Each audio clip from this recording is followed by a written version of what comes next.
Sí, Buenas tardes. Estamos iniciando ahora la reunión. Estamos empezando la grabación de esta reunión en nombre de Mujeres Líderes en la Educación.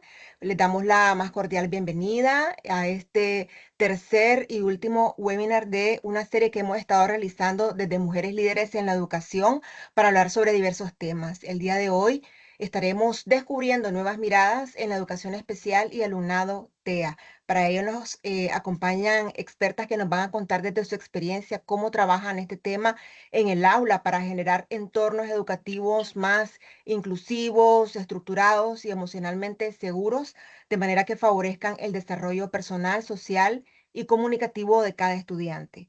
Ven en nuestra cuenta el nombre de Ana María Farré. Ana no nos podrá acompañar el día de hoy, pero yo le estoy representando.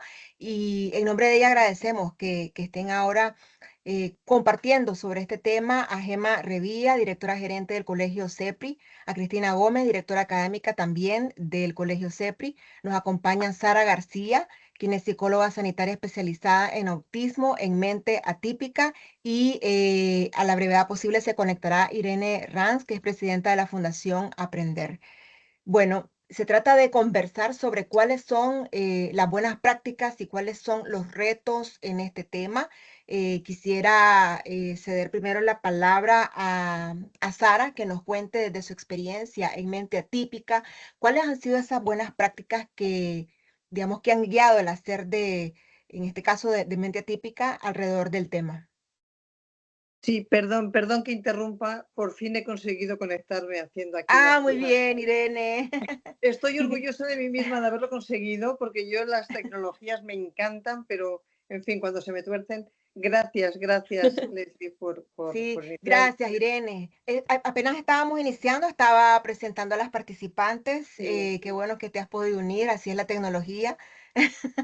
sí, Lo importante es que estamos aquí. Había empezado por Sara, aunque sí que es verdad que Irene, como moderadora, nos va a estar acompañando en todo el programa y nos va a estar guiando en esta conversación tan importante. Irene, ¿tenías previsto iniciar con Sara? O si me quieres, da lo continuamos mismo. con el programa. Nada, seguimos con Sara porque además en mi orden también la tenía la primera, o sea que perfecto. Ah, fenomenal. Oye, qué bien, ¿no? Fenomenal. Qué casualidad. Pues, ¿queréis que me presente un poquito o directamente entramos ahí a hablar de buenas prácticas o... Cuéntanos un poquito sobre el proyecto, de qué se trata Mente Atípica, por qué nace, qué hay detrás de ese proyecto y por supuesto después con buenas prácticas y lo que nos vaya guiando Irene en esta conversación. Sí, bueno, Sara había preparado una presentación fantástica. Yo creo que lo mejor, Sara, es que ya no la cuentes tú, Os lo porque eres cuento. una entusiasta y entonces el entusiasmo se traslada en primera persona siempre muchísimo mejor. Bueno, pues muchas gracias. Sí, yo me llamo Sara y bueno, descubrí el autismo por casualidad. Yo estudié psicología en Teruel. Después no sabía muy bien qué hacer con mi vida y estudié el máster habilitante, el máster sanitario. Y pues la vida me llevó a elegir unas prácticas en plena inclusión Aragón y allí fue donde tuve por primera vez un contacto con una persona dentro del espectro autista y me fascinó. Me pareció increíble la manera que tienen estas personas pues de procesar el mundo, la vida, de vivir, de percibir. Y entonces dije, pues yo tengo que hacer algo con esto. Así que me lancé un poco a la piscina y decidí pues emprender. Muy joven, con 24 años, pues monté mi propia, como iba a decir clínica de psicología, pero bueno, en realidad yo no trabajo en una clínica, trabajo en contextos naturales, es decir, que me desplazo un poco a los entornos donde las familias viven, hacen sus rutinas, pues voy mucho por supermercados, por parques, incluso por coles. Y esa es la parte como más bonita y más loca, ¿no? También de mi trabajo, que me voy por ahí moviendo de lado a lado, pero que para mí, pues, el autismo se trabaja muy bien también en contextos que son, pues, familiares para estas personas. Entonces, pues eso, un poco en eso consiste esta locura de mente atípica. Hoy en día me acompañan otras dos compañeras que me ayudan. Trabajamos a lo largo un poco de todo el ciclo vital. Sí que es verdad que yo estoy más centrada en niños y en adolescentes, pero mis compañeras, pues bueno, también trabajan con adultos en el espectro autista, que también es una parte muy importante que a veces se olvida, ¿no? Parece que el autismo, cuando llegas a los 18 años como que desaparece y la realidad es bueno, que sigue estando. Entonces, para mí, bueno, pues dentro de todas las buenas prácticas que se pueden hacer en el autismo, creo que es fundamental que seamos conscientes y nos concienciemos, ¿no? De que el autismo va mucho más allá de todo lo que nos han contado, de todo lo que vemos en las pelis y de todo lo que, pues bueno, nos hacen creer que es.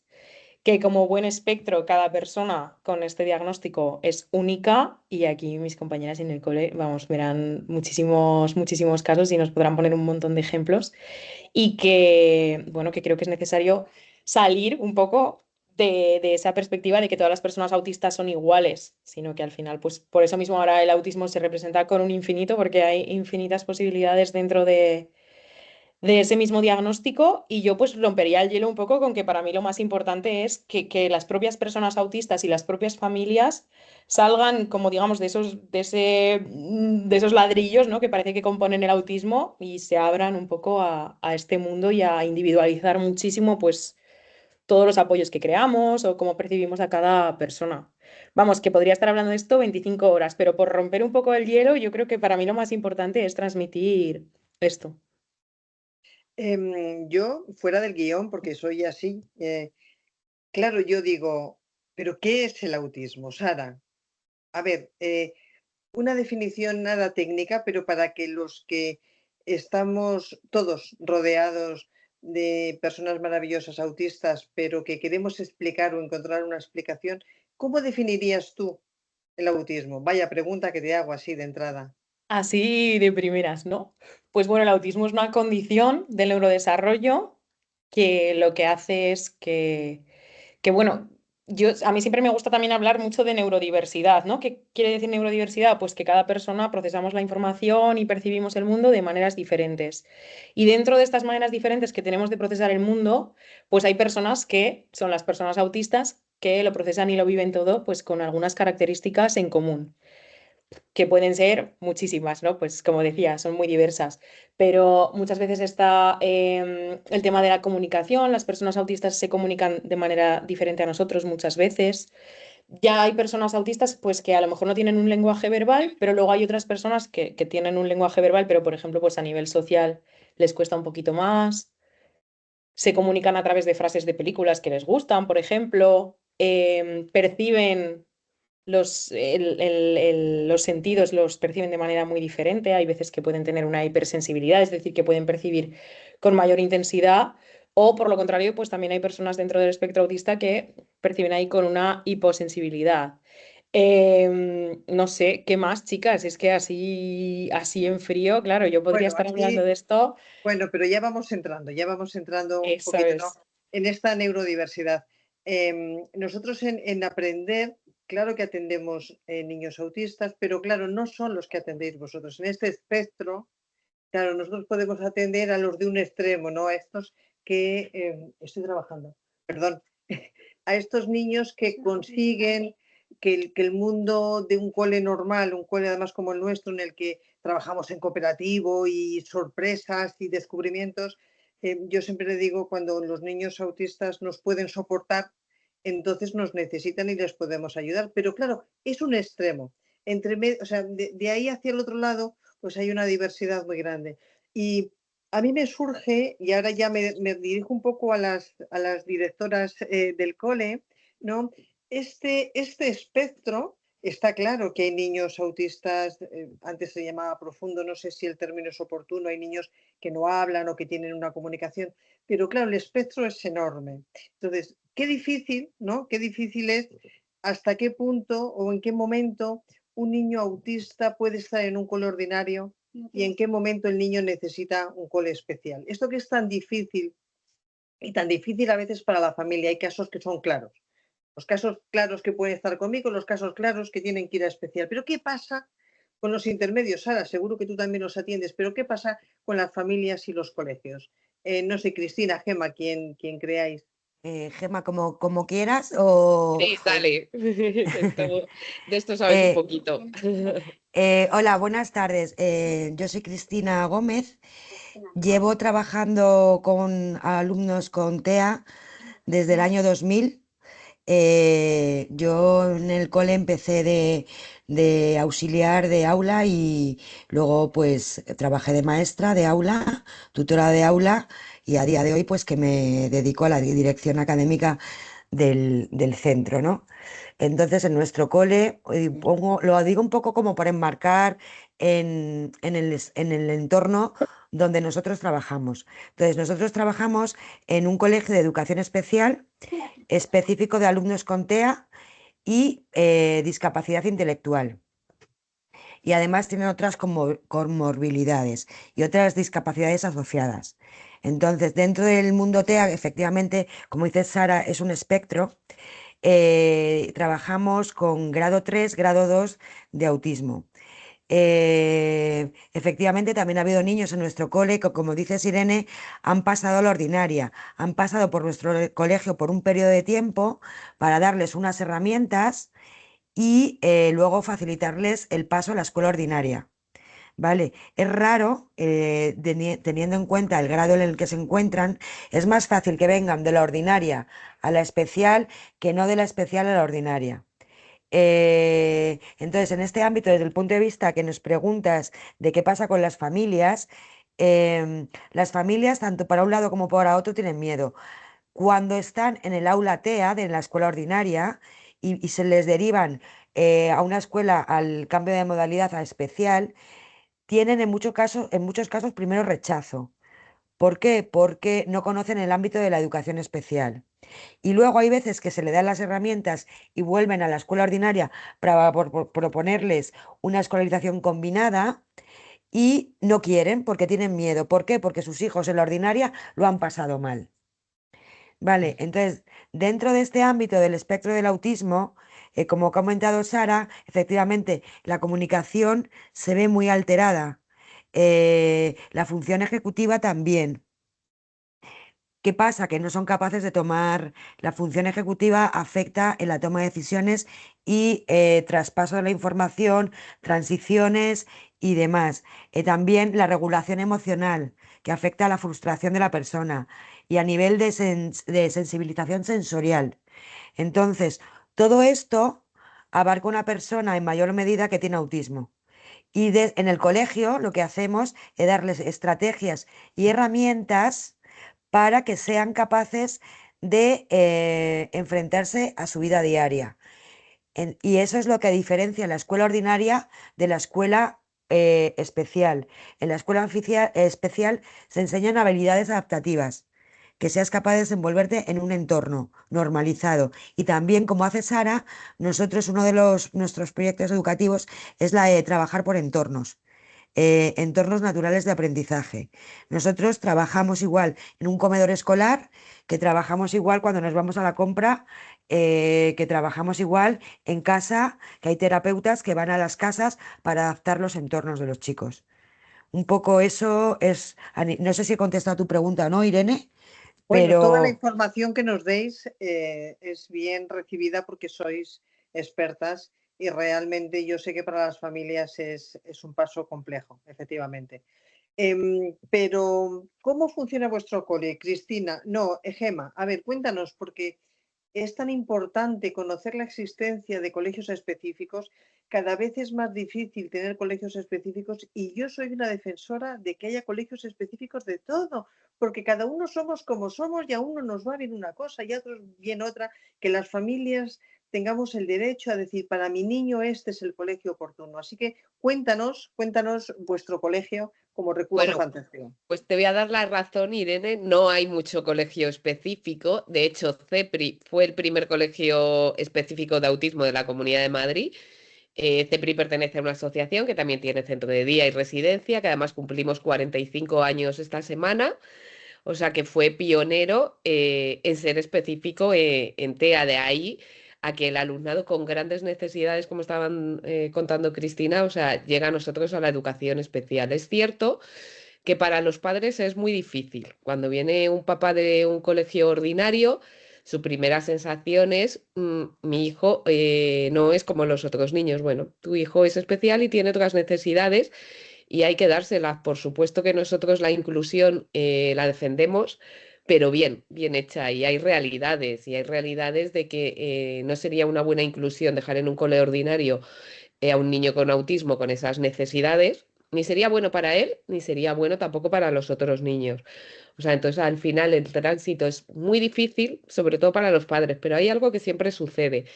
Cuando un padre finalmente da el paso y entiende, porque son ellos, son los padres los que deciden, oye, perdonadme porque estoy un poco constipada, si me da la tos, ya voy avisando. Son los padres los que deciden que finalmente vayan al colegio de educación especial. Entonces, cuando realmente dan el paso, que no es fácil, que se entiende, tengo un hijo no verbal, seguramente no hable, mi hijo tiene otras necesidades, no va a seguir un currículum escolar como otros niños, porque es verdad, aquí no vienen a dar matemáticas, lenguaje e inglés, ¿no? Aquí viene, como bien ha dicho Cristina, a adaptarse, a darle una calidad de vida y mejorar sus necesidades.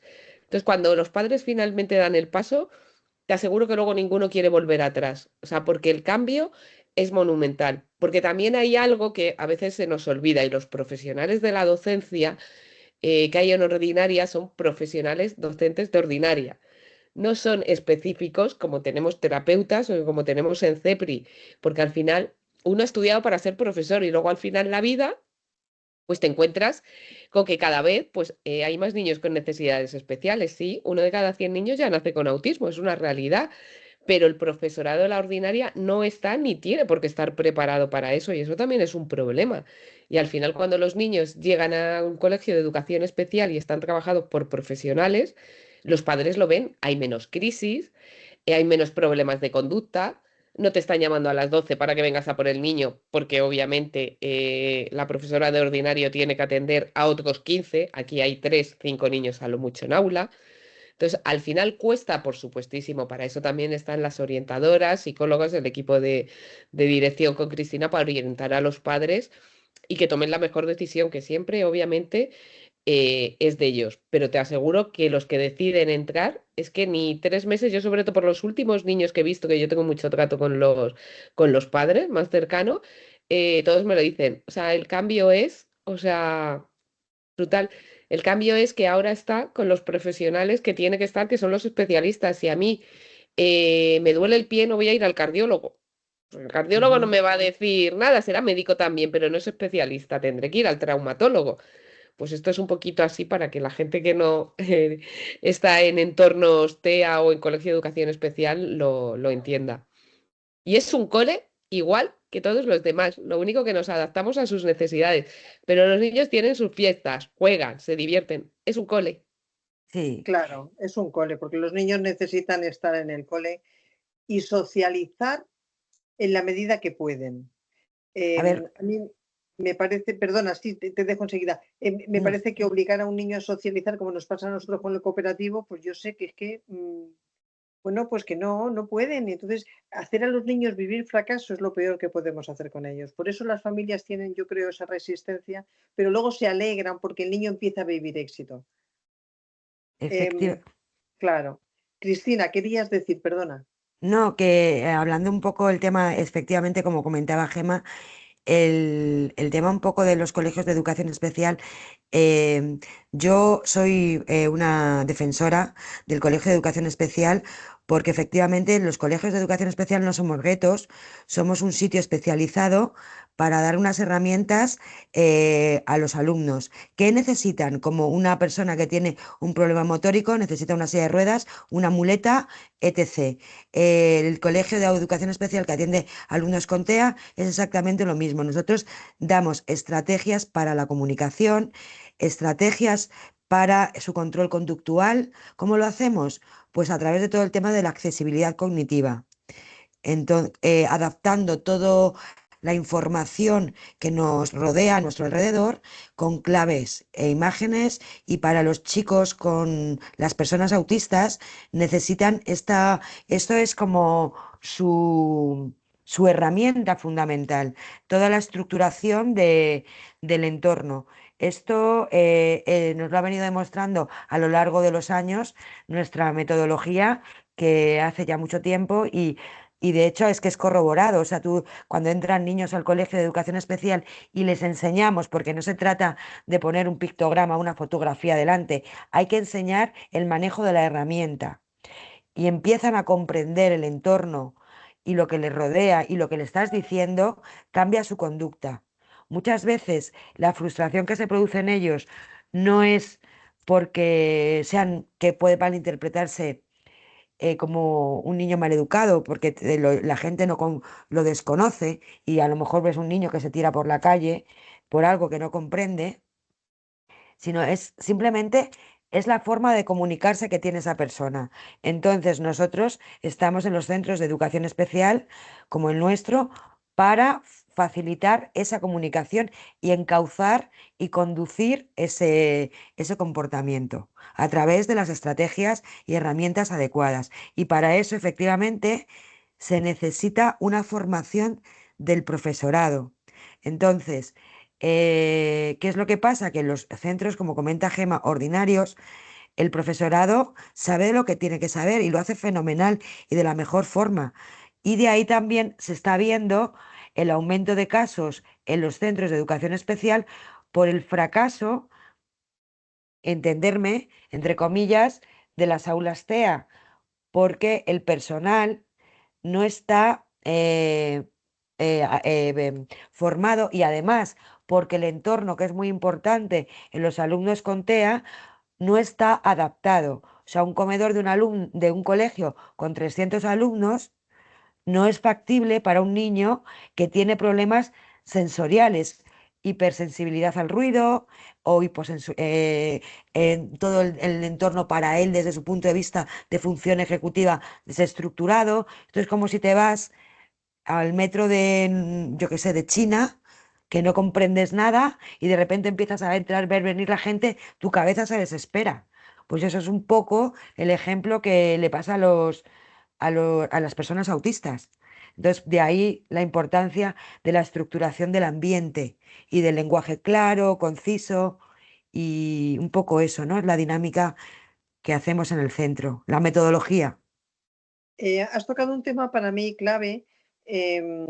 Bueno, hay dos cosas. Una, que os felicito porque es muy difícil pasar de la especial a la ordinaria, pero bueno, si lo conseguís en algún caso, eso es, Sí, tenemos dos ejemplos tenemos de dos chicos que hemos tenido. pues Y os miedo, ¿eh? felicito, Gracias. os felicito por ello. Bueno, Oye, y hace tiempo. un tema importante que has tocado es el tema de las aulas TEA. Entre el cole ordinario y vosotros están las aulas TEA, que han proliferado, pero que es verdad que una aula TEA es un PT y un técnico en integración sensorial para 3, 5 o 6 niños, que yo creo, bueno, sé que no siempre, pero bueno, damos por hecho que tienen formación. Pero ¿qué pasa con el resto del claustro? ¿Qué pasa con ese rato que los niños, con esta mal entendida, estoy totalmente de acuerdo con vosotras, esta integración mal entendida? El niño está el ratito que está con su integrador social, con su PTE, con las personas que damos por hecho que tienen una buena formación, pero ¿qué pasa el resto de las horas cuando el niño al final está, claro, en un comedor, como dices, con 300 niños, ¿no? ¿Cuál sería desde vuestro punto de vista, si es que existe, Sí. pero si, como expertas, cuál sería un poco la solución para estos niños que todavía, o sea, que no necesitan estar en vuestro cole, pero que tampoco pueden estar en la ordinaria, ahora en un momento en el que la especial quiere desaparecer, quieren que desaparezca, cuando debería ser mimadísima, cuidadísima y atendidísima, porque tienen a personas, todos los niños son especiales, pero algunos un poquito más.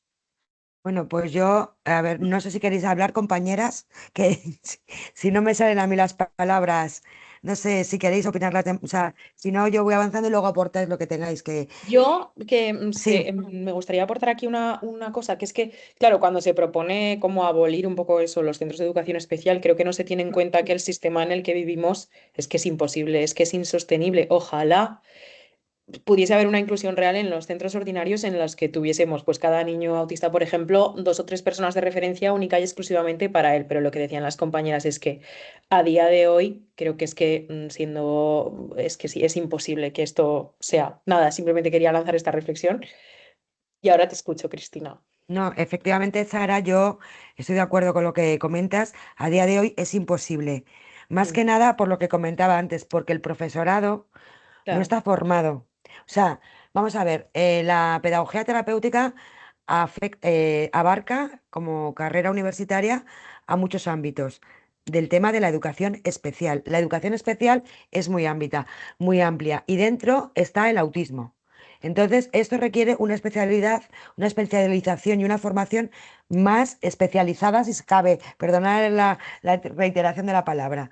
Entonces, ¿qué pasa? Tú como PT, que estás súper buena profesional, tienes que atender en un centro ordinario a diferentes necesidades de apoyo, bien sea una persona con problemas motóricos, pero dentro del TEA, además es que tienes que enseñar no solo al niño las habilidades para adaptarse al entorno, sino que enseñar o educar al resto del claustro de la ordinaria. Y no tienen ni idea.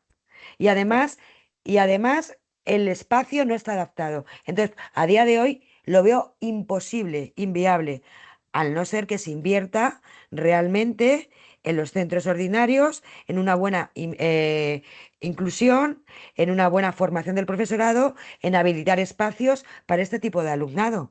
Es que si no... Y Claro, además se pero nota, ¿eh? Se nota porque con algún colegio ordinario que hemos estado, que tenían aulas TEA, cómo han mejorado, cómo lo agradece el personal, porque al final es normal, tampoco se les ha dado a los docentes las herramientas, porque de repente esto es algo que cada vez va a más, se encuentran con ello y no saben gestionarlo, como es lógico. Entonces, al final, cuando tienen las herramientas, es verdad que mejora el aula TEA. Las aulas TEA tienen que existir, pero hay que conocer las necesidades de cada niño y luego, pues bueno, pues que los profesionales, los médicos decidan si tiene que ir más hacia educación especial por sus necesidades o no, junto con los padres. Pero el aula TEA sí tiene que existir la inclusión, pero tiene que estar el personal súper formado. O sea, nosotras nos hemos encontrado con casos de docentes que tenían los clichés que puede tener cualquier persona sobre el autismo de es que no miran a los ojos. Total. Perdona, a mí me miran a los ojos. No, es Sí, que no tocan. Yo voy por el pasillo del colegio y los niños, algunos, otros no. Es un Claro. espectro.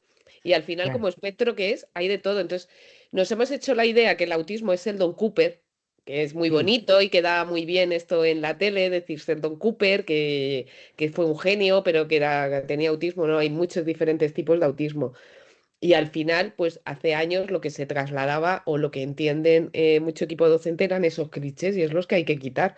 O sea, es un espectro, los hay verbales, los hay no verbales, miran a los ojos, no miran, son cariñosos, no son cariñosos, los hay con discapacidad, otros que no llevan discapacidad, o sea, es un espectro. Y al final es lo que hay que entender y es la complejidad, de todo esto. Que obviamente esto no es ninguna crítica a los docentes de ordinario, porque como he dicho No, antes, ellos para no nada. tienen por qué conocer esto, es algo que se han encontrado, que de repente esto llega y cada vez llega más, y llega más también con otras necesidades educativas, ¿eh? O sea que al final está el TDAH ahí también, están las altas capacidades, o sea, esto cada vez se complica más también para los docentes, pero al final si tienes una aula TEA hay que tenerlo bien. oye, y Claro, vosotras entiendo que dais el servicio, ¿no? El servicio de formación a coles.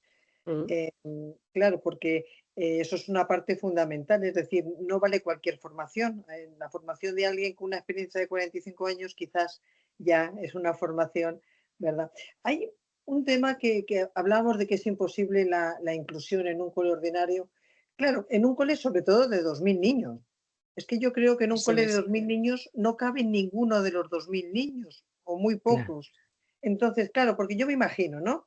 Esto de trabajar en los contextos naturales. Yo me imagino una escuelita de 50 niños en un entorno o de 80 niños en un entorno rural, quizá 5 niños autistas pueden estar, ¿no? Quizás los otros 80 o los otros 75 también merecen un cole.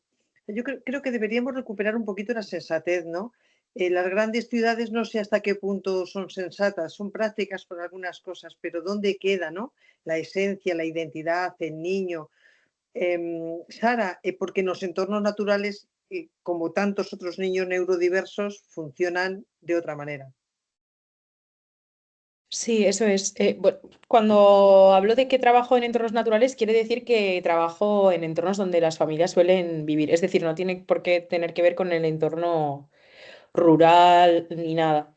Pero Sí, desde luego, yo creo que además los docentes de ordinaria y con la mejor de las intenciones, porque yo también he hecho formaciones a profesores y a veces cuando nos escuchan hablar del autismo les ves las caras y es que, vamos, flipan porque dicen, jo, a mí nadie me había explicado esto y me parece que es una barbaridad, ¿no? Al final se les educa a los docentes para un tipo de niños y ya está, ¿no? Y todo lo que queda fuera de esa norma, pues ellos no tienen herramientas específicas para gestionarlo. Entonces, por supuesto, ojalá pudiese haber centros más pequeñitos que pudiesen abarcar pues todas esas necesidades, pero la realidad es que no se da abasto también, que el sistema pues bueno es el que es, porque no sé vosotras compañeras, pero yo muchas veces cuando hago formaciones con los profesores me dicen, sí, muy bonito esto, pero es que yo no lo puedo implementar, porque es que yo tengo 25 niños más en clase y yo no puedo, ¿no? Pero bueno, pues vamos plantando un poquito pues la semillita de cosas importantes, de cosas prácticas que ellos puedan llevar a la práctica y que aunque no sea de la manera más perfecta que pudiese hacerse, pues bueno, que ellos lo vayan integrando y yo creo que sí, que se va viendo que cada vez las personas están más concienciadas. También hay personas que, bueno, pues que consideran que no tienen que atender a la diversidad y no la atienden y eso también es un problema. Bueno, Entonces, sí, estamos, si me permites, ahora estamos hablando claro. mucho del aula TEA, pero hay otro concepto que es el aula estable, que Exactamente. también ayuda muchísimo con la inclusión. Es verdad que es algo que cuesta muchísimo que entiendan los colegios ordinarios, pero es algo muy, muy necesario, sobre todo para concienciar a los otros colegios, a la sociedad y docentes. Que si quieres, Cris, explicamos un poco lo que es un Sí, aula estable, porque Sí, igual... porfa, porque en efectivamente. Zaragoza, a Mira, mí esto en mira, Zaragoza no me suena de nada. esto es una, ahora se llama aula estable, para que nos entendamos, es el término así de por andar por casa. En realidad la norma lo llama unidad de educación especial de centro, espera, unidad, es que es un tema un poquito retorcido. Unidad de educación especial en centro ordinario. Esto quiere Vale, decir, coges una unidad de educación especial y la una clase trasladas. de la nuestra, del Una cole. clase, de hecho, tenemos dos unidades así, dos aulas estables, en dos centros ordinarios. Coges una unidad de educación especial y la trasladas a un centro ordinario. ¿Qué pasa? Que allí, primero, eso requiere doble trabajo, porque nosotros hemos tenido que ir a convencer al claustro y al equipo directivo de ese centro que se conciencien para esto. Tienen que estar el claustro de allí sensibilizado. Eso uno. Y después llevamos nosotros a nuestras personas, profesionales nuestros allí. Entonces, Y a los como, niños también, y a los docentes y niños, alumnos son todos de nuestro cole. eso es.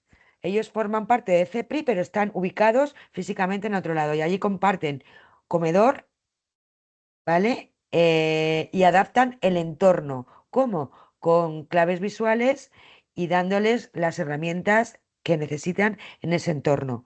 Eso está bien hecho, o sea, o sea, para nosotros la inclusión está bien hecha. ¿Por qué? Porque tienen su aula de referencia en el aula ordinaria y luego, imagínate que quieren participar en la actividad de, yo qué sé, en educación física. Entonces, la profesora o el auxiliar de aula se va, con el alumno a hacer esa actividad, o sea, va uno a uno, ¿vale? Para que realmente salga bien y la experiencia sea positiva. Es decir, que no sobrecargues a la profesora de la ordinaria que atiende a 25 alumnos más y tienes el apoyo, la sombra, del profesional de CEPRI en este caso, ¿no? Y es un modelo que está funcionando muy bien. Nosotros llevamos 6 años con un aula en un municipio de Madrid, en Pozuelo, y ahora es el segundo año que estamos en otro aula en Las Rozas, en otro colegio ordinario. Y la verdad que la experiencia es buenísima, tanto para los alumnos de la ordinaria que toman conciencia a sus familias también de los alumnos, de la ordinaria se les conciencia, es una cosa que tiene que ser a nivel social. Claro. Y nosotros, el beneficio para nuestros alumnos es que están en un entorno normalizado. Y es un toma y daca. Formamos a los profesores de allí, van a venir, vienen a nuestro cole a ver cómo lo tenemos estructurado y es como un trabajo conjunto, ¿no? Y la verdad que es muy bonito. Pero es verdad, y luego está, por el otro lado, cuando haces una inclusión mal llevada a cabo, está también el tema de de la dignidad de la persona con discapacidad y también de la ansiedad o problemas hasta de salud mental que puedes crear en el otro tipo de alumnado. ¿Por qué? Porque a lo mejor tenemos un alumno que con problemas de frustración grande, que cuando se enfada tiende, imagínate, a autolesionarse o a agredir a los demás alumnos. El alumno de la ordinaria se asusta y puede tener esos temas de ansiedad, ¿no?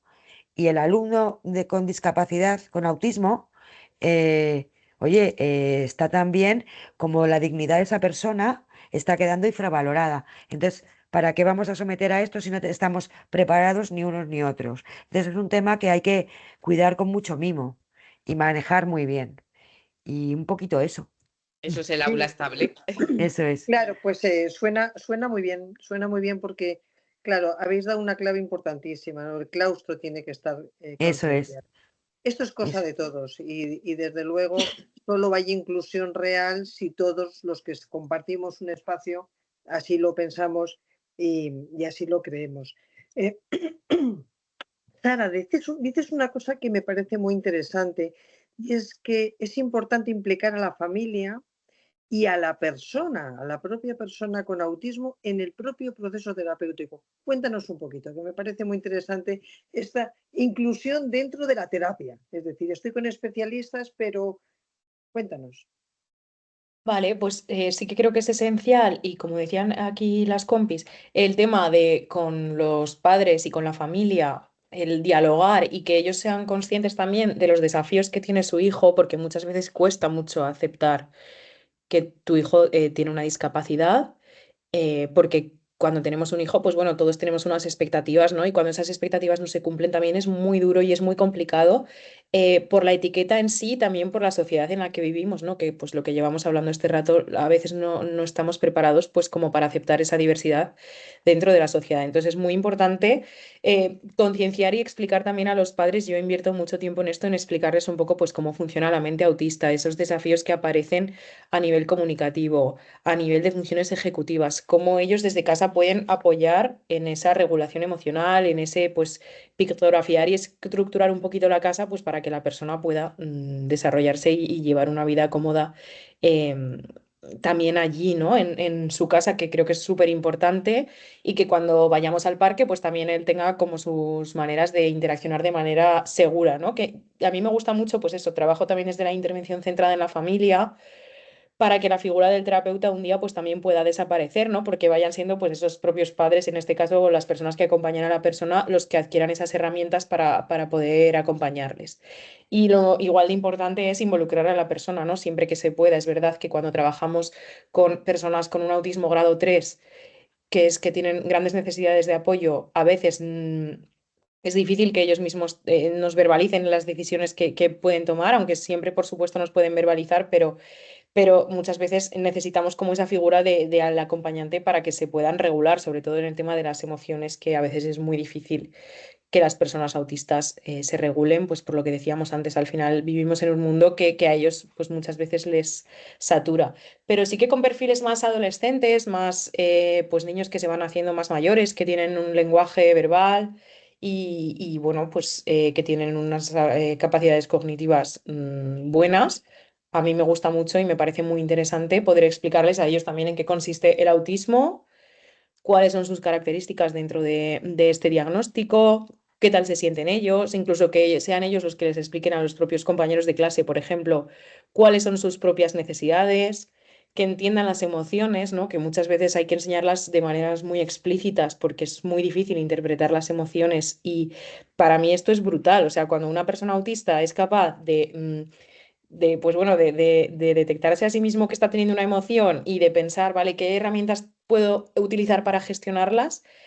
Para mí eso es que es mágico, es increíble y me parece súper importante eso, poder explicarles a las propias personas autistas en qué consiste el autismo. También a mí me gusta mucho, pues, hoy en día con las redes sociales hay un montón de personas autistas que tienen redes sociales que ellos puedan tener referentes de su edad, que explican cosas, ¿no? De cosas que les pasan, que a veces pensamos que somos los únicos a los que les pasan cosas, y esto en las personas autistas también tiene un poder brutal. Y sí, a mí me gusta mucho pues hablar con mucha naturalidad, tanto de la etiqueta diagnóstica como de lo que cada persona necesita para regularse, y muchas veces también tranquilizar a los padres y transmitirles un poco también los pasos, ¿no? Porque los padres a veces pues tienen muchas dudas de, pues a mí creo que lo que más me preguntan es, ¿mi hijo va a hablar algún día?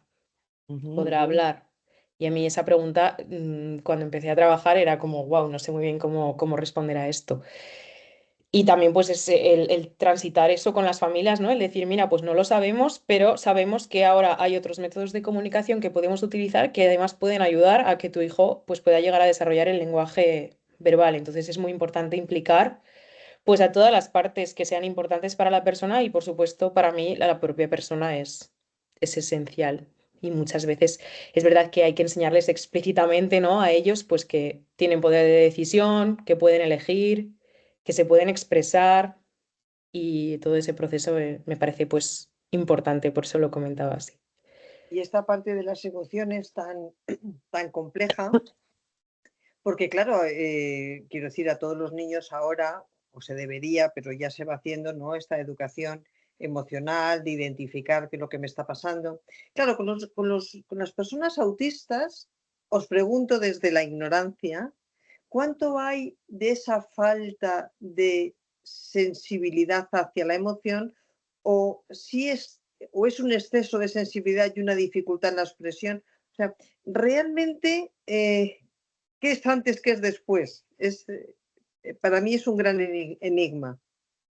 A mí hay un término que me gusta mucho, que lo aprendí de personas autistas que sigo en las redes sociales, que es la lexitimia, que es la dificultad que tienen algunas personas para detectar tanto sus propias emociones como las de los demás, porque al final las emociones y cómo las expresamos también es una construcción social, ¿no? Que vamos aprendiendo, y que a veces las personas autistas, pues esos aprendizajes que son como más transversales, ¿no? Que no nos enseñan de manera directa, les cuesta un poquito más. Y a mí es una teoría que me gusta mucho, es la teoría de la ceguera al contexto, que es de Peter Vermeulen, que yo siempre se la explico a las familias, que es que mientras la mente neurotípica lo que hace es utilizar estímulos que hemos ido viendo antes y demás y los almacenamos en la memoria, la mente autista, pues hay estudios que lo que demuestran es que cuando ellos se enfrentan a un estímulo no lo tienen almacenado en su cerebro, por lo tanto a veces les cuesta mucho reaccionar, por eso muchas veces son tan reactivos, ¿no? Porque no predicen, digamos, lo que va a ocurrir. Y eso a mí me ayudó muchísimo, el decir, jo, imagínate vivir todo como si fuese la primera vez, ¿no? Pues claro que es que a lo mejor me meto una textura a la boca y me da tanto asco que la tengo que escupir. Y por eso es tan importante lo que decían las compañeras de estructurar siempre todo, anticipar siempre todo y no dar nada por hecho, porque realmente para un cerebro autista es súper importante que expliquemos todo el rato, porque ellos muchas veces tienen dificultades en inferir, que esto no le pasa a todo el mundo, ¿no? Pero sí que es verdad que a mí me pareció una teoría que fue como que me cambió mucho la manera de ver el autismo, y que a mí me ayuda mucho pues a crear apoyos y ayudar a las familias también a que entiendan esto. Y luego, al hilo de lo que añade Sara, hay algo que también está alterado, que es un poco la teoría de la mente, ¿no? El hecho de ponerse en el lugar del otro. Entonces, esto está realmente alterado y dañado. Entonces, por eso es importante también en los colegios se trabaja, en el Colegio de Educación Especial, se trabaja el reconocimiento de emociones a través de imágenes visuales. Y cuando un niño en el colegio se enfada o está triste, se le dice, estás triste, estás enfadado. O sea, como que le pones nombre y tarjeta visual al reconocimiento de la emoción que está pensando. Entonces, imagínate, me hace algo el niño con autismo a mí y yo le digo, en caso práctico, no me gusta lo que me haces daño. Y a lo mejor el niño enseguida te responde, pupa, ya ha reconocido la emoción. Entonces, esto lo hacemos de forma no, venga, ahora vamos a hablar de emociones, vamos a trabajar emociones. No, esto se hace de forma natural según van surgiendo este tipo de situaciones a lo largo de nuestro día a día. Y luego, por supuesto, que se trabaja fundamental el tema de estructurar y anticiparnos todo lo que va a pasar. Acuérdate que se va a acabar la tarea y vamos a pasar al siguiente paso. También ellos, el procesamiento de su cabeza va más lento, que es la función ejecutiva. Entonces, necesitamos darle tiempo para asumir la información que le estamos dando, para que asuma la información que le estamos dando. Entonces, son pequeñas estrategias y pautas que funcionan con las personas con autismo en general. Podríamos decir, pregunto, podríamos decir que ya que no aparece la función, digamos la parte del cableado, que al menos lo puedan aprender. Yo Claro, tuve la suerte de conocer y además tengo muchas ganas de volver a contactar a una persona con autismo de la variante, el Savant, ¿no? Como el del sí, Good Doctor, ¿no? Estos sí, que hay pocos, pero que son impresionantes. Este chico me contaba que, bueno, primero que no habló hasta los 12 años. Y a los 12 años digo, bueno, ¿y entonces por qué empezaste a hablar? Dice, hombre, porque conocí a alguien con quien era muy interesante hablar. Échale, sí. este chico nunca fue a educación especial, pero no habló hasta los 12 años. Y yo le preguntaba, pero ¿tú empezaste a hablar y hablabas bien si nunca habías hablado? Dice, bueno, al principio hablaba un poco mal, pero luego ya, bueno, pues nada, enseguida con un poco de práctica empecé a hablar. Y él me contaba que él tenía toda la ropa igual, siempre tenía camisetas blancas y pantalones beige, porque esto de elegir la ropa era una cosa absurda. Entonces, si está sucio, se pone otra, pero ya está, no quería más. Y entonces él, como no entendía los condicionamientos sociales, hablamos de una persona, claro, con una inteligencia y o sea, con un Sí, desarrollo en algunas áreas fuera de lo común, ¿no? Y entonces él me dijo que se había estudiado 2 libros de protocolo, porque como no entendía las cosas, dice, entonces yo aprendí que lo correcto es hacer ciertas cosas y las hago. No le encuentro el sentido, pero como socialmente, por lo visto, es lo que hay que hacer, lo hago. ¿No? Me parecía un caso excepcional, porque nos daba mucha información. Es verdad que es un caso muy especial, ¿no? Pero él aprendía a unos ritmos tremendos para suplir lo que no entendía. ¿Esto es habitual en otros sí, autistas no tan extremos? ¿Sí? sí, Sí. es habitual. Mira, te pondré el problema de los chicos con autismo también es la generalización de aprendizajes, ¿vale? Entonces, yo aprendo aquí una cosa, en el colegio una cosa y en mi casa aprendo otra. Entonces, muchas veces en las reuniones de tutorías con las familias les decimos cómo tiene que hacerlo en casa para que, ahí se necesita mucha colaboración escuela-familia, para que el traspaso de la información de casa a la escuela se haga. Ahora bien, una vez que una persona con autismo aprende una cosa, me da igual, y Gema te lo puede decir, acuérdate, Gema, con el no pisar el césped. Ahora os lo contamos porque esto fue un momento que yo dije el maravilloso mundo del autismo. Sí. Entonces, resulta que cuando aprende una cosa ya es para toda la vida. Aquí está el ejemplo de pisar el césped. Pisar el césped, hemos hecho reformas recientemente en el cole y hemos puesto un césped muy bonito, pero como las obras en los colegios es en 2 meses, íbamos asfixiados, pusieron el césped, pero justo ya abríamos el cole, volvían los niños y nos dijeron, no, tiene que estar una semana que no lo pueden pisar ni nada porque, claro, eso lleva un proceso, el césped. Vale, pues todas las profesoras, todo el mundo, claro, todos como locos ven un césped que no habían visto anteriormente, querían ir. No, no, no se puede, poniendo vallas de todo, bueno. Después de una semana nos dice el jardinero, ya pueden el césped y nosotras todo contenta. Vamos al césped. Nadie quería ir al césped por más que decía, no, pero ven, vamos, intentábamos enseñarles, era como, no, no, o sea, me habéis dicho que ahí no. Digo, pues anda, que vaya gracia ahora. Ahora no quieren ir ninguno. Y ahora están empezando a ir poco a poco, y no todos. Hay algunos que se les Dos ha o quedado en tres, su cabeza que el dos o césped no tres. se pisa y el césped no se pisa. Bien, Entonces, Claro. ya estamos. No pueden jugar en el césped por... Claro, o sea que sí, eso me lleva a pensar, ¿no?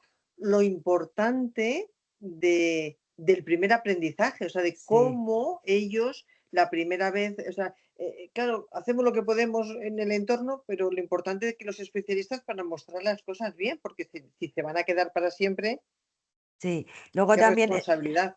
luego también aquí está muy bien también trabajar, porque como tienen la rigidez mental también, entonces, igual que se aprende, también hay que enseñarles un poco a desaprender. Quiero decir, jugar con el elemento sorpresa.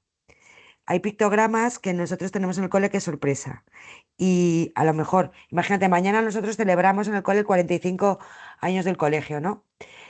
Nosotros celebramos todo. No es porque, que también, que nos gusta ser alegres, festivos y demás, pero es que es una tarea de aprendizaje. Es decir, en las fiestas el ambiente es más desestructurado.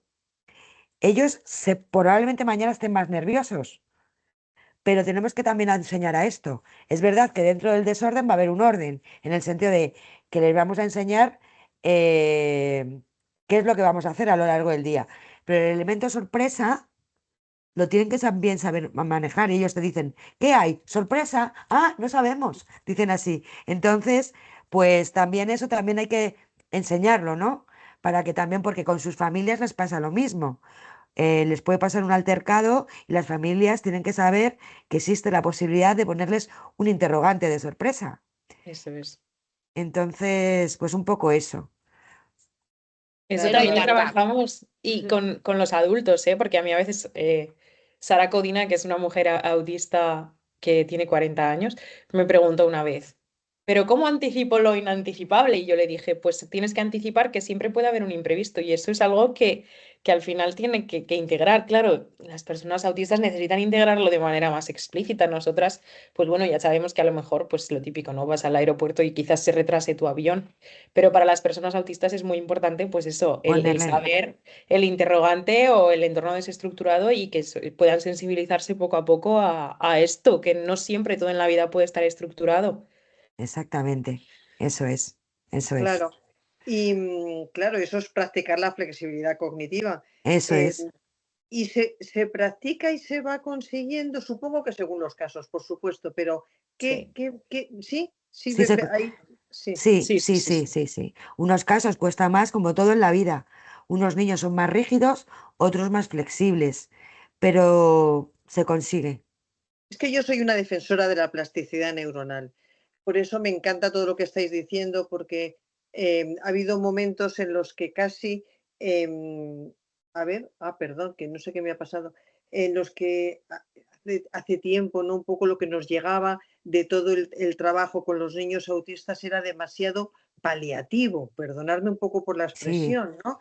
Pero eh, a mí de hecho, yo no entraba ahí porque yo decía, no puede ser que nos conformemos con cambiar el lenguaje verbal por un lenguaje visual, que es a lo que llegamos en los coles ordinarios, ¿no? Habiendo una plasticidad neuronal, ¿no?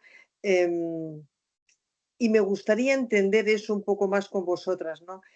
Vosotras sois, yo no digo que se pueda medir, esto no es fácil de medir, pero ¿veis que existe, que aparece funcionalidad en la medida que se pueda? sí, sí. Sí, Yo estoy totalmente de acuerdo en que existe y los chicos no tienen una mente rígida. O sea, vamos a ver que no. Tienen la mente rígida típica y característica del autismo, pero efectivamente existe una plasticidad. Por eso hay cambios y evolucionan sus aprendizajes y evolucionan hacia una mejor adaptación al medio y al ambiente y a comprender el entorno. Aprenden a leer, hacer sus cosas básicas y a llevar una vida dentro de lo que cabe lo más normal posible, con sus cosas, pero si no hubiera esta plasticidad, no, no, no valdría, o sea, no sé si no llegaríamos a nada. claro, No, Totalmente. Sí, claro. yo creo que, o sea, las personas autistas aprenden quizás de manera diferente a la que estamos acostumbrados, pero siempre hay aprendizaje. Lo que pasa que creo siempre, que hay que llegar a saber cómo enseñarles, ¿no? Por eso es tan importante el formarse, entender la mente autista y cómo procesa para poder llegar a ellos, pero por supuesto que la neuroplasticidad, vamos, sí, eso. sí. Solamente, efectivamente, ellos necesitan A ver, no es que no puedan llegar a hacer una cosa, es que necesitan el apoyo y las ayudas necesarias para llegar a eso. Depende de la persona. O sea, hay personas que su capacidad cognitiva, que eso es otra cosa, no le va a dar para, evidentemente, hacer divisiones, y hay otros niños que su capacidad cognitiva sí le va a facilitar eso. O sea, igual que aprender, pues eso, habilidades básicas de la vida diaria. Por supuesto que lo hay. No hay que ponerle techo a nada ni a nadie. Ujú. Exacto, esa es la actitud, sí, señora, así es como creo. Habéis comentado antes, no recuerdo si Sara, bueno, habéis hablado de esta realidad que es indiscutible, de la prevalencia, ¿no? Cómo hemos pasado de tener uno cada varios miles a tener uno cada varias decenas, ¿no?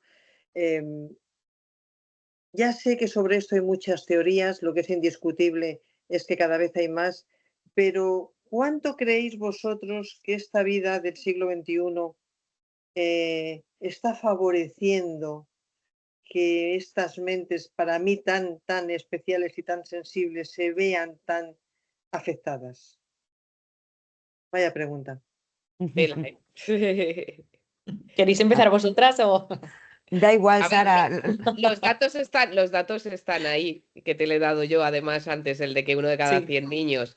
Mm. Eso en España, ¿eh? En Estados Unidos creo que me pareció el otro día leer que era uno cada 70, ¿eh? Una de cada persona que era hace cada 70. O sea, ya Cada es una 68 he realidad, leído yo, sí. es una realidad y ahí está. Yo obviamente no me voy a arriesgar a decirte por qué sucede o no sucede, porque si no lo han dicho los científicos, nosotras que somos de educación, ¿qué vamos a decir? O sea, lo que sí es cierto es que por suerte, y no solo al autismo, sino a otras necesidades y otras dificultades, se le empiezan a poner nombre, lo cual es bueno. O sea, porque imagínate, nosotras, como decíamos, no nosotras, que nosotras somos muy jóvenes, pero el cole tiene 45 años. Hace 45 años, imagínate lo que era hablar de autismo. O sea, si Guau. ahora todavía hay gente que dice, hace 45 años, alguien con autismo era, pues está mal, o es el raro, o algo pasa, o ya. Y no hace 45, que igual nos vamos hace 20 y estaba pasando lo mismo. Entonces, Sí. por suerte, ahora se empieza a tener conocimiento. Y no solo del autismo, que hablamos del autismo porque es lo que nos corresponde, pero el TDAH. Antes era el niño que era distraído, el niño que era nervioso, o el altas capacidades era el superdotado y parecía que por eso tenía que ser inteligente. Y ahora si ahondas un poco, sabemos que las altas capacidades no tienen por qué ir vinculadas al éxito académico, Bueno, no, realmente al que revés. Los realmente no niños es así. de altas capacidades sufren un fracaso escolar terrible, Tremendo.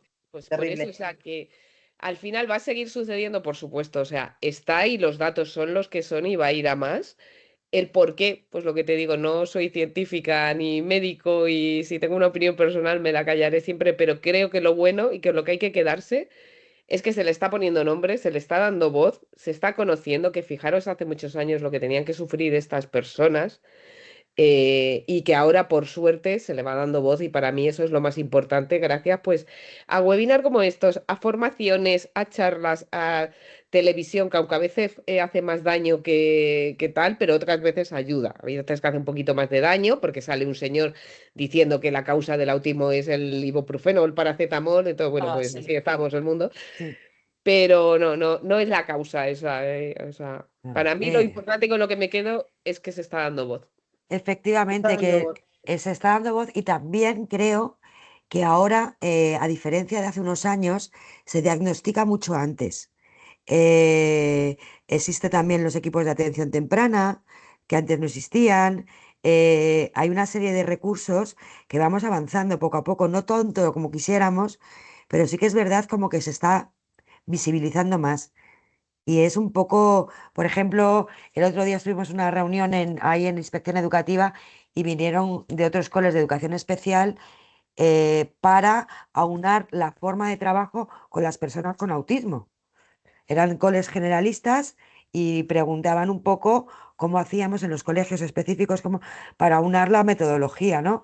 Para que todos, o sea, como igual que se enseña a los ciegos a través del braille, pues la forma de trabajo con las personas con autismo, pues un poco que efectivamente desde todas las esferas se trabaje a una, ¿no? O sea, que un poco por eso, Irene, Sí. no sé.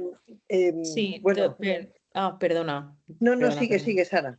Sí, que yo quería lanzar, o sea, romper una lanza también de que hay muchas personas adultas que son autistas y que se enteran muy tarde. Y que Exactamente, gracias a que los test también poco a poco pues están contemplando estos perfiles, ¿no? Pues personas, sobre todo mujeres, que han sido diagnosticadas pues con ansiedad generalizada, eso es. depresión, trastorno límite de la personalidad y con 40 y con 50 años se dan cuenta de que lo que les pasa es que son autistas. Entonces, creo que también pues ha aumentado la prevalencia porque los instrumentos como que son más finos, ¿no? También pues hay Eso más es. estudios y se...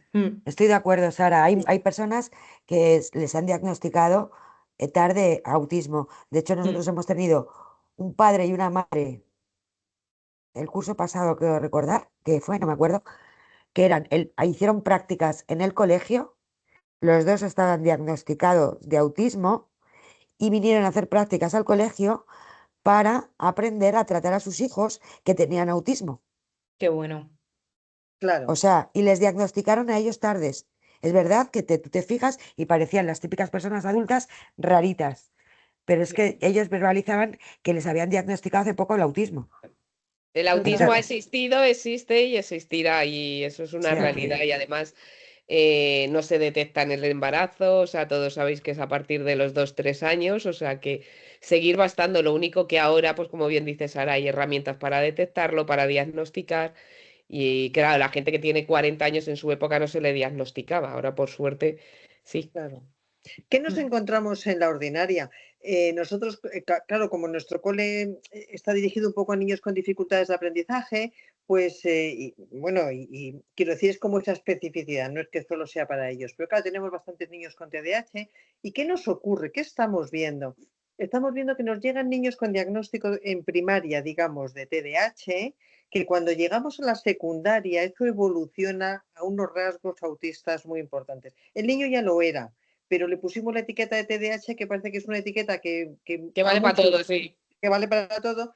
Y Sí. entonces, claro, ¿qué les explico yo a las familias? Y aprovecho aquí para ver si lo que yo estoy diciendo tiene sentido, ¿no? Porque yo lo cuento un poco desde fuera, desde lo que vemos. Los niños, claro, de grado 1, en la primaria, ¿no? Donde todo es muy cerquita, más familiar, los maestros, las maestras, pues los niños quizás se relacionan peor, no les gusta tanto, pero no necesitan relacionarse. Y entonces cuando llegamos a la adolescencia, esta es mi teoría, por Dios os pregunto aquí a vosotras las expertas, pero llegan a la adolescencia y biológicamente tienen la necesidad de relacionarse. Y entonces ahí de repente aparecen ese no saber relacionarse, esa falta de habilidades sociales, de empatía. Entonces, por una parte, incluso con problemas que ellos mismos se sienten como acusados, como apartados, ¿no? Porque no son conscientes de su falta de habilidades. Y entonces es cuando con lo que vemos, pues son niños que entonces se les diagnostica de autismo, que como digo, por supuesto ya lo eran. Pero habéis, claro, a lo mejor vosotros trabajáis con niños un poco más profundos, pero esta evolución del diagnóstico, porque un poco va en función de los síntomas de la clínica, de lo que se ve, eh, Sara, no sé si tú en tu centro también te lo encuentras, ¿no? O sea, que pasan de un diagnóstico de TDAH general a un diagnóstico ya en la adolescencia, donde ya se manifiesta claramente sus dificultades. sí, a veces sí que pasa y sobre todo también lo que comentabas, la adolescencia es que es una edad muy complicada, ya no solo por las relaciones sociales que puede aparecer, digamos, como ese interés, ¿no? Porque ya no nos vale tanto lo que nos dicen nuestros padres, sino que es más lo que nos dicen los iguales y porque vemos, ¿no? A las personas de nuestro alrededor, sino por esa dificultad también que aparece con todo el proceso hormonal que conlleva el gestionar las emociones. Que ahí también es donde aparecen pues las primeras crisis, ¿no? De conducta o en las que se sienten súper desbordados. Y eso es lo que nos hace, digamos, como matizar ese diagnóstico más hacia el autismo que hacia el TDAH, que muchas veces también se dan de manera conjunta. Porque por Mm. lo menos con las personas que yo trabajo muchas veces es comórbido, o sea, tienen diagnóstico tanto de TDAH como de autismo. Bueno, y porque yo creo que tener los síntomas de TDAH, o sea, tú puedes tener síntomas de TDAH por tener autismo, por un shock postraumático, es decir, hay como muchas otras razones más profundas que hacen que el niño tenga conducta de TDAH, ¿no? Esta impulsividad, Claro. el problema. Pero realmente em, eh, hay algo más, ¿no? O sea, yo creo que... Entonces, ¿qué pasa con estos niños que no se diagnostica hasta la adolescencia? ¿Va en contra de sus... o si han pasado la primaria bien, la han pasado bien y ya está, y empezamos a trabajar ahora que aparece la sintomatología? ¿Qué creéis? Bueno, aquí lo que va a pasar es que el día que se diagnostiquen y entiendan el porqué de todo, es un alivio. Y esto, fíjate, a mí hace poco me lo dijo una mami de un niño autista, adolescente, y me dijo, para mí fue un alivio porque yo sabía que había algo y empezaron con TDAH, con que a ver si altas capacidades, o sea, ya era como, venga, vamos a jugar a la ruleta a ver qué tal, o sea, llegaron hasta decirle TDL, que es el trastorno de desarrollo del lenguaje, que muchas veces sí se equivoca con autismo, y finalmente, tras muchos años de la madre, de médicos, de psicólogos, psiquiatras, y realmente es autismo y ahora tiene las herramientas para trabajar el autismo, es un alivio. O Sin sea, que hay ponerle fallos nombre. en diagnósticos. Pues sí, que es que lamentablemente los hay. Ojalá pudiéramos decir que no, pero los hay, y sobre todo cuando son tan pequeñitos. Eso es más complicado. Cuando son chiquititos cuesta un poquito más. Oye, y Disculpar, esto que... perdona, disculpar. Yo me voy a tener que ir, ¿vale? Lo siento, no puedo quedarme más tiempo. Ha sido un auténtico placer estar aquí este rato con vosotros. Y nada, para lo que necesitéis, tenéis nuestro contacto y nada, un placer, ¿vale? Pues un placer, Cristina. Yo estoy feliz, estoy Encantada. aprendiendo muchísimo. Me parece que terminamos a las 9, ¿sí? Yo es que me tengo que ir un poquito Vale, antes, ¿vale? vale, perfecto. No, no, es que digo, Eh, igual yo me estoy aquí pasando no, de... yo me tengo No, que ir, no, lo nos quedan siento. los minutos de las preguntas nos quedan. Yo, Gema puede responder por mí y cualquier cosa a vuestra disposición. Ha sido un Ya placer. sabemos. Gracias, Sara, Irene también y A Leslie. ti. Leslie es, perdón. Venga, Sí, Leslie, venga, Leslie, sí, muchísimas venga. gracias. He aprendido un Gracias. montón, no tienen idea, o sea, estoy Bueno, y recuerdos alucinando a con toda Ana, la ¿vale? información. Por supuesto, Gracias. Gracias, claro que sí. gracias, Hasta Cristina. luego. Adiós, Gracias. adiós. Hasta luego. Chao. Chao. Em, em, Se me ha ido un poco lo Vamos que... con los diagnósticos, falsos diagnósticos. Y los falsos diagnósticos, sí. Bueno, se me ha ido una pregunta, porque al hilo de eso sí que tenía, decías que es un alivio. Ah, sí, ya lo tengo. Claro que es un alivio. Siempre que le ponemos nombre a lo que pasa, ya no soy raro, ya sé lo que me pasa, mi cerebro, ya está. El DSM-5 incluye en el mismo pack el TEL y el TEA. Eh, claro, a mí me sorprende porque es verdad que atendiendo al síntoma, es verdad que hay niños que les pones una etiqueta a otra y hasta que no pasa Sí, más tiempo no sabes, pero luego, claro, neurológicamente son zonas diferentes. ¿Qué totalmente. opináis? ¿Qué opináis de esto que a mí bueno, no sé, me sorprendió muchísimo? Es verdad que en los síntomas hay niños diagnosticados de una cosa y otra, pero ¿qué opináis? Es que yo he En visto el, bastantes casos con el del TDL, el trastorno de desarrollo del lenguaje, y además un caso cercano, y obviamente por ahí que viene. O sea, igual hay que hacer una revisión y estamos un poco obsoletos o de conocer o que al final, pero como tú bien dices, neurológicamente es muy diferente. Es verdad que de pequeñitos se puede confundir, pero llega un punto que se nota bastante la diferencia. Claro, y al meterlo en el DSM-5 en el mismo cajoncito Sí, nos lo complica mete. mucho más. Complica muchísimo porque al final, o sea, tú estás poniéndole una etiqueta de autismo a alguien que a lo mejor, pues, ya no es que solo sea verbal, es que su cabeza funciona diferente, o sí tiene empatía, que igual, pues la empatía cuesta más trabajarla con una persona con autismo que con la otra. Entonces, sí es verdad que es algo que trae a muchísimas confusiones y es un diagnóstico muy equivocado. Ahí Sara, que ya verá más diagnósticos, te puede decir, pero es algo que confunden continuamente. O sea, TDL y TDAH, o sea, perdón, y autismo nos ha pasado mucho. Autismo. Sí, Sara, Sí, a mí cuéntanos. yo no hago diagnósticos, pero sí que recibo muchas veces informes y la verdad es que las terminologías muchas veces están muy desactualizadas en el sentido de que, o sea, me han llegado diagnósticos con TGD, trastorno generalizado del desarrollo del año pasado, cuando esto está súper desfasado. Entonces sí que creo recordar, no estoy segura que en la última revisión del DSM-5 sí que se contempla como por un lado el espectro autista y por otro lado todo lo que tiene que ver con trastornos del lenguaje. Pero estoy dudando muchísimo en este, o sea, me habéis dejado cao. Bueno, el TDL está ahí como en un limbo Sí, que no sí, saben, yo total. creo, dónde ponerlo. Yo te doy la razón en que está obsoleto o que hay que revisar. Y Súper, entonces, al eso final es. el TDL es como, venga, pues pautismo. No. No, no, no, son cosas muy diferentes, claro, que toda la Pero sí, implicación de lo que totalmente. decíamos antes del tema de la teoría de la mente, de la gestión de las emociones, que no es algo exclusivo del lenguaje, sino que Claro. abarca mucho más. Yo, hombre, yo siempre lo que aconsejo cuando alguien cercano, o un padre o alguien me dice, oye, creo que hay algo con el niño, digo, 3 diagnósticos. Pide Mm. 3 diagnósticos. Yo es algo que digo, pide 3. Pero Porque a fíjate, veces te ¿no? quedas con el que llega al colegio ordinario de la Comunidad de Madrid, que ve a cada niño 5 minutos, y el pobre hombre diagnostica en su medida, pero claro, Claro. entonces igual 3 diagnósticos. Bueno, Y la Jo, Comunidad de Madrid tiene un equipo específico que cuando hay sí que sospechas sí que entran, ¿no? Pero claro, someter al niño a 3 diagnósticos, o sea, yo entiendo lo que tú dices, porque para estar seguros al final tienes que ver varios especialistas, pero claro, al final, ¿no? También los niños que no ya les lo haga sé. demasiado. Pero sobre todo nosotras a veces para entrar al cole que solo vienen con un diagnóstico, es que fue no sé qué, no sé cuánto, por favor, otro por lo menos, o sea, de verdad. Porque a veces no es porque los profesionales lo hagan mal, ni muchísimo menos, es porque cuesta detectarlo y sobre todo más cuando son tan chiquititos. O en casos de niños no verbales, que es que no te cuesta muchísimo más. Entonces ahí siempre, igual 3, yo es verdad que soy muy exagerada, pero yo soy de los 3, ¿eh? O sea, yo siempre a todo el mundo que me pide recomendación digo 3. O sea, 3 diagnósticos, pero bueno, si no que son 3, también, son ole, 2. quien se lo pueda permitir, ¿no? Porque por lo menos aquí en Zaragoza es súper difícil conseguir un diagnóstico por la pública y por la privada es muy caro.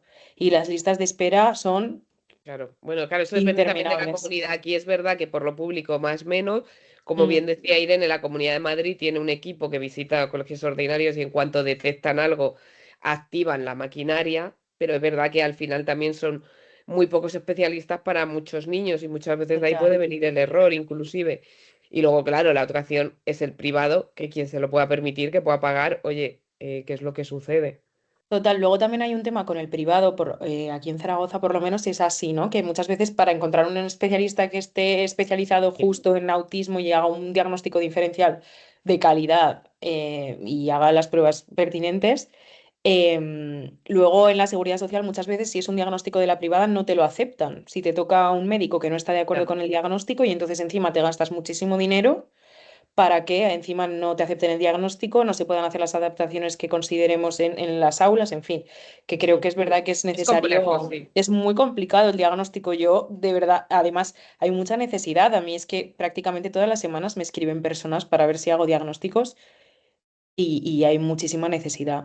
Mm, Lo que pasa que a mí Bueno, me parece tan además, complicado hacer un diagnóstico, madre mía.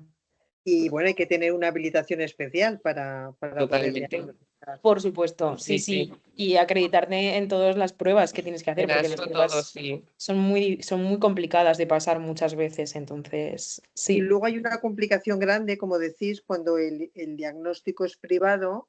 Si la Comunidad de Madrid no da el paso a la educación especial, por mucho que el entorno entienda que ese niño estaría mejor en CEPRI, pues claro, qué difícil es. ¿La familia tiene ahí capacidad de decisión? Sí, o sea, al final, o sea, la familia es la última decisión. También hay casos a la inversa. Yo hace poco con un cole ordinario había una niña claramente autismo grado 3, o sea, vamos, o sea, grado 2 3 clarísimo. Los padres no querían sacarla de la ordinaria, no querían educación especial, o sea, era el caso a la inversa de no, no, no. Y si un padre, o sea, tú no puedes obligar a, oye, no, que tiene que ir a educación especial, o sea, no hay una ley educativa ni una norma, por lo menos en Comunidad de Madrid, que en otras comunidades desconozco que diga, oye, no, que el niño o la niña tiene que ir a educación especial sí o sí. No. O sea, los padres se negaron y han tenido a esa niña en un colegio ordinario pues 15 años, y los padres que no, por más que han hablado con Comunidad de Madrid, han visitado colegios de educación especial. Es que si los padres se niegan, se niegan. O sea, que eso sí es verdad que es algo que yo creo que deberían de cambiar. La ley educativa, es decir, cuando algo está tan claro, o sea, no de forzar la maquinaria, que queda horrible la palabra, pero sí de decir, oye, es que no podemos tener esta situación. Claro, ahí Perdón, solamente que había salido como un aviso de que nos quedaban 5 minutos, pero eso fue hace como Como 3. 2 minutos, ya sí, así que nos quedan como, Pues si como quieres, 3, yo Irene, bueno, creo. si alguien de las asistentes quiere preguntar algo o lo que sea, si no por dejar hablar a perfecto, la gente, perfecto. Minutos de preguntas. pues si alguien quiere preguntar algo, oye, ya que nos quedan 2 minutos. Hola, ¿me escucháis?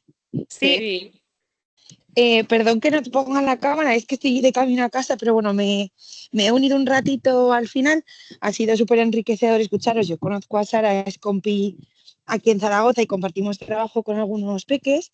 Y quería preguntaros, voy a barrer un poco para casa, yo soy terapeuta ocupacional, y quería preguntaros qué opinión tenéis vosotros sobre un poquito la falta de nuestro perfil profesional en educación especial. Y pues bueno, eh, nosotros seguimos peleando mucho en acceder y que creen puestos para nosotras, pero sí que es verdad que sobre todo en perfil de peques autistas vemos una gran necesidad para trabajar desde el servicio de terapia ocupacional. Entonces, pues quería conocer un poco cuál es vuestra opinión y nada, pues agradeceros este ratito que ha sido muy enriquecedor. pues Andrea, muchas gracias. Con el permiso de Sara, te voy a intentar en 30 segundos contestar la importancia de tu figura, que en nuestro colegio está gracias a la Federación de Autismo que nos lo envía y lo podemos cubrir, porque no nos lo cubre Comunidad de Madrid. Nosotros somos un colegio concertado que tenemos 3 logopedas, de las cuales solo nos cubren un 60% de coste, el resto todo tiene que salir de otro lado. Tenemos fisioterapeuta también, otra figura muy importante, tampoco nos la cubren. Y nuestro terapeuta ocupacional, que es maravillosa la que tenemos, la tenemos gracias a federaciones como Federación Autismo y que los padres con las cuotas ayudan y podemos pagar esta figura. O sea que es imprescindible, que luego es verdad que los medios en los colegios o bien públicos o concertados estamos muy, muy limitados. O sea, porque los niños tienen sus necesidades, tienen que tener su terapeuta, su logopeda, su fisio y no te lo cubren. Y es verdad que eso, ni los orientadores, por ejemplo, los orientadores que se cubren en concertada y pública, los orientadores de educación especial no están cubiertos por concierto educativo. Otra cosa que dices, estamos Madre en un mía. poquito limbo la educación especial a veces y la parte de terapeutas, vamos, o sea, yo es que no es que tuviera uno, es que tendría 2 de lo imprescindible que son, pero lamentablemente los recursos que tenemos son los que tenemos. Pero así vamos, gracias a federaciones, ayudas, porque si no, Se no nos va a podríamos. cortar, sí, Ah, se vale, nos me callo. corta ya en nada. Creo que tenemos que cerrar, porque Pues Pues muchísimas gracias. felicidades, sí, sí. muchas felicidades gracias. y muchísimas gracias. Para mí ha sido un placer, he aprendido muchísimo. Qué gusto, Leslie, traslade a Ana la felicitación de traer Por expertas que nos supuesto. iluminan. Por supuesto, gracias por Muchas igual, por gracias. iluminar, por ampliar la mirada a todo este tema. Yo creo que deberíamos de hacer una segunda edición definitivamente. Es un tema muy, muy relevante, con muchas aristas. Y agradecerles en nombre de Ana, de MLE, por supuesto, este tiempo que nos han facilitado. Muchas Muchísimas Vamos a gracias gracias. estar a todas. compartiendo la grabación, así que estén pendientes porque la vamos a Muchas subir a gracias. nuestra página web. Ok, Muchísimas muchísimas Gracias. gracias a gracias. todos, por las buenas aportaciones. Muchas gracias, un placer. Gracias. Chao. Buenas noches.